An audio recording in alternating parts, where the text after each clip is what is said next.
this is Kim Stedman from kimstedman.com, and we are continuing a workshop on workbooks. Try saying that real fast. So I want to show you how to take a basic, bare bones outline for a book or for a presentation and to make it into a workbook to share with others. So I have a webinar workshop that I've been working on called, it was here, called Crush Writer's Block. It's Child's Play. And that very easily, the content in there could be a little short report book, a workbook that goes along with this. I want to show you how to do that. Now, first of all, what I went and did was I took the graphic and I made it into just a little workbook cover and added that in. And I'm doing all of this in Google Docs. You can do this in Word. You could do this in Apple InDesign. I mean, what I want to show you is just how to kind of jazz up a little bit of what you have and make it into a workbook. So first of all, have a nice graphic cover. You'll just want to have a something pretty on the cover, pretty words, pretty text, the pretty image, whatever, however you do it, just make a cover. Don't go just right into the format. Now, if you look and see in my initial handout that I had that people would just during a webinar punch over and print out, it was just all lines, and that's fine. That's fine. I could have kept it as that, but I wanted to add a little bit of jazz to it in the sense of if somebody, if you were going to present this, if I was going to present this as a workshop that people paid an entrance fee to come in to watch and to let me coach them on crushing writer's block, I would want their entrance fee. I would price it, the structure, to where it included that they get a workbook. Everybody's going to get a workbook. And if somebody's going to pay for a workbook, well, I know how I am. If I'm going to pay for a workbook, I want it to be worth my money. I don't want it to just be somebody's bare bones skeleton notes. And that's just kind of how I am. So that's why on this, I decided to do a pretty cover. And now to jazz up and put in some graphics. Now, you know what these graphics are? These graphics, and I'll scroll to the bottom. Let me insert another page so that I can show you. In Word or in Google Docs, even in InDesign, you can insert shapes. Okay, Google Docs calls it drawings, but you can insert shapes, and you could even do a circle. And here's how you draw the circle. Here's how you draw the circle. And then you can make a couple of edits with your border color. That's the line that draws. You can change colors, and you can change how thick the line is and what, and I'm doing this for contrast so that you can see.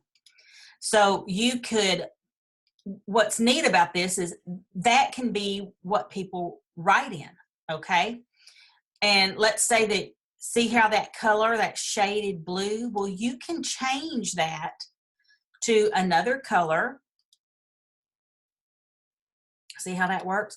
And there's also something called gradient, which means it, now you can't change, you can't make it any other color, but you can see how that kind of, you might not can see, it's lighter in the middle and then comes out. And you can also, if you go back to solid, you can make it transparent. But what that means is now I've got a shape in here, and I can even, I can put up here, I can position it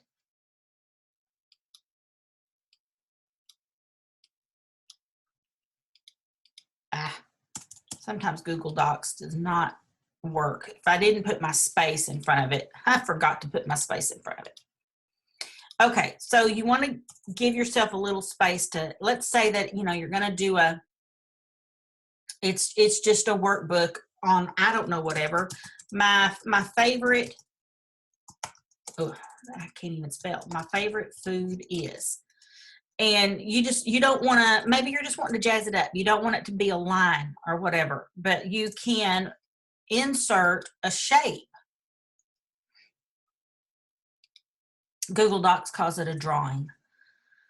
But there's all these different shapes that you can draw out that, you know, that was a heart.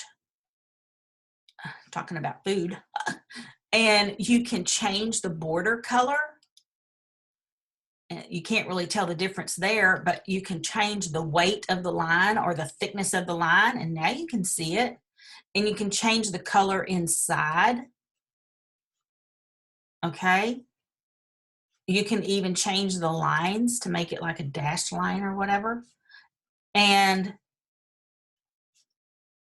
have that in there. And then they, you know, of course that's kind of big. Let's make big words. But that's kind of how you use just the basic shapes and stuff that are in your word processing to jazz up and make your workbook. And it just kind of adds a little element of, you know, it jazzes it up. It makes it pretty. And depending on who you are, this is where you have to know your audience. Okay. If you are presenting to a bunch of straight-laced business people, and, you know, yours is a business type presentation, maybe your book is about businessy type topics, then more than likely they're not going to really care about all the fluff and everything. You know, they kind of tend to think more logically and more left-brained, and so, you know, you can do just the lines and stuff. But if you are doing a presentation and your clients are, you know, mostly women who like to do crafts and stuff, then they're probably going to want a workbook that has just a little element of creativity to it. And so that's how you take it. You take your basic bare bone. Now, believe me, this outline or this workbook is based on right now a webinar that is about 30 minutes of presentation. So,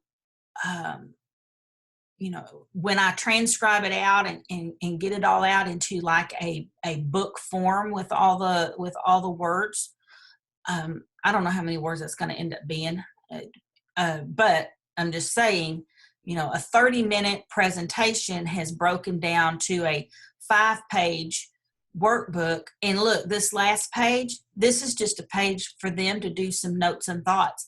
And actually this one right here, I had decided that I am going to speak to the thought of them, you know, doodling or drawing you know, something that they've learned, or, you know, their motto now about play, because it's crushing writer's block. Anyway, so what I was saying is I don't want anything in that box because I want them to be able to doodle and draw. So, you know, that is it. And I could even go and make all these lines. I could change that text color and make it the color of my blue that's in this workbook or in this presentation. And, you know, just keep all the blue, all the lines, everything congruent. And it just depends on what I want to do after I punch it out as a PDF and see what it looks like.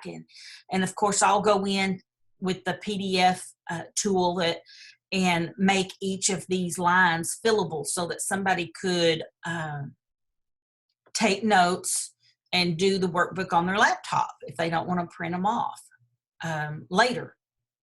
You know, I'm going to offer that possibility.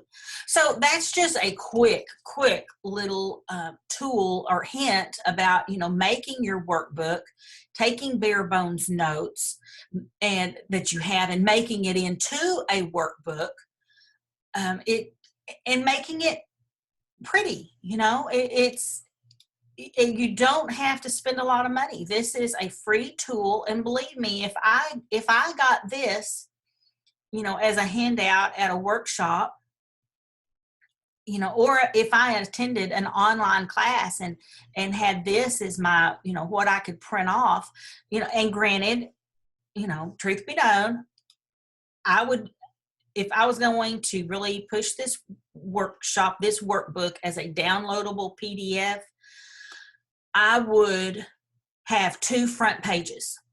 I would have my fancy front page, and then I would have a next title page that has the title just in words that had my contact information on there. Because I'm not going to print this page. It's going to use too much ink. It looks pretty, and if me as a consumer, if I'm sitting at home, you know, and I'm going to have to print this, I'm going to skip this page because it's going to use all my ink. You know, but I'll print a title page that has it on there. So, you know, you want to include your branding and everything. But I just wanted to show you an easy tool that you can start using to think about workbooks. And remember, simple, KISS. Keep it simple, sweetie. That's the whole key to workbooks. Your content for the workbook should either be, and I'll scroll down here to write this in here while I am talking. Your content for workbook should be based on your book or your webinar or workshop, which means your words. All of this, that's the whole thing. A workbook is, we're looking at it that a workbook is based upon books or your webinar or workshop, which is your words. And so they're just taking notes. They're just doing some highlights, okay? Just some highlights, just some notes. It's not every single word of your content. And when I say workshop or webinar, you know, here's something I want you to start thinking about. It can be a video workshop. It can be just an audio workshop, okay? And when I say video workshop, there doesn't have to be an image of you. A lot of people have to get, a lot of authors especially, because we hide behind the keyboard. We don't have to put our face in front of there every time. I started out this webinar, this workshop, and because I have not done my face for the morning, I started with the page of my website as the first thing. Okay? And there's my picture so that people can connect with me and get to know me. So you can do the same thing with a workshop or webinar. It doesn't have to be your picture out there. They can just hear your voice. And if you don't want to worry about making the slides, you can just do the audio and have people follow along and reference and say, okay, now we're turning over to page 4 and and coach them along. Okay. So that is another facet, another petal on the flower of the workbook training. This workbook training is going to kind of be like a flower, like a sunflower, and I don't know how many petals that it's going to have by the time we're all finished. Okay, so that is it from kimstedman.com and workbook workshop training. All right, I'll talk to y'all later.